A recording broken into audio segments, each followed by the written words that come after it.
আসসালামু আলাইকুম। নুপুর food and ব্লগে সবাইকে স্বাগতম। কেমন আছেন সবাই? আমি আল্লাহর অশেষ রহমতে অনেক ভালো আছি। তো আজকে আমি রান্না করে দেখাবো আলু দিয়ে মুরগির ঝোল। কারণ আমরা বাঙালিরা সবাই আর কি আলু দিয়ে মুরগির ঝোলটা অনেক পছন্দ করি। তো খুব সহজে কিভাবে মুরগির ঝোলটা আলু দিয়ে রান্না করব, তো সেটাই আমি আপনাদের মাঝে শেয়ার করব। তো আমার ভিডিওটা না টেনে পুরো ভিডিওটা দেখার অনুরোধ রইল আপনাদের কাছে।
তো রান্না শেষ আমার আলু দিয়ে মুরগির ঝোল।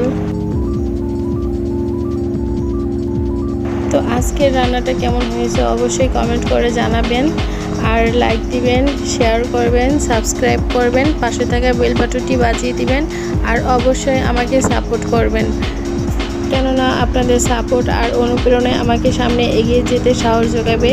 তো আপনারা আমার চ্যানেলকে বেশি বেশি শেয়ার করুন আর আমার পাশে থাকুন।